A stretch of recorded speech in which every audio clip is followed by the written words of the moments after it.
Mga kakarpintero, paano po ba kami gumagawa ng round na gamit ng router? Yan no? Yung may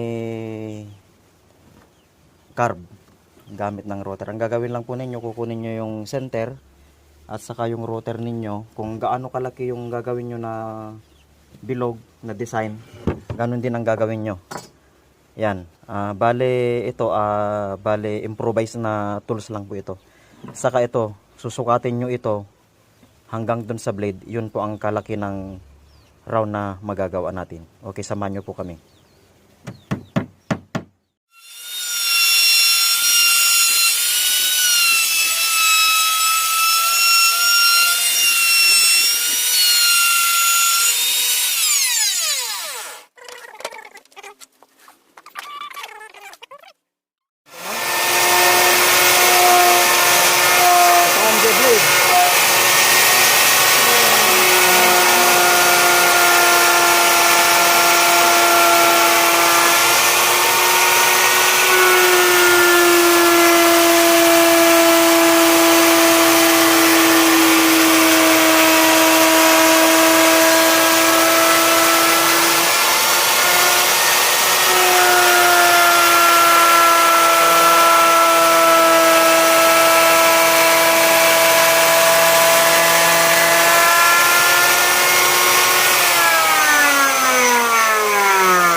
Wapo, jegar alahami din. Yan siya mga kakarpintero. Sana ma-assemble namin ngayon. Okay, ganun lang pong gagawin ninyo mga kakarpintero. Pati itong letter S na to, mayroon din kayong guide na plywood. At saka itong square, straight lang yung gagawin niyo.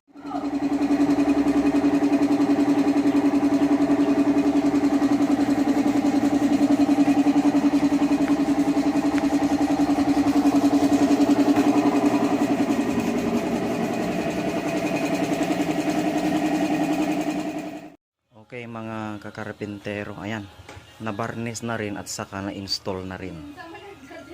Okay, ito pong main door na to,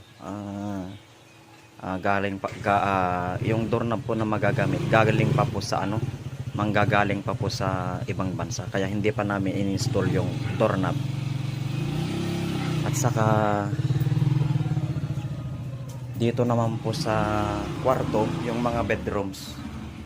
Ayan o. Installed na siya. Installed, na varnish na rin po. Ayan yung gusto nilang design. Saka okay na yung mga nila, yung mga doorknob. Ayan.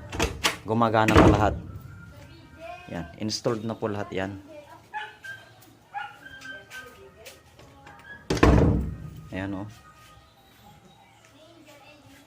Saka ito yung main door. Sa likod naman po plain. Saka dito sa likod naman po plain siya. Ayan siya oh. Yan. Bali tatlo. Tatlo po yung ginawa namin. Okay mga kakarpentero. Kung nagustuhan nyo po yung video ko, please like and share. Thank you for watching.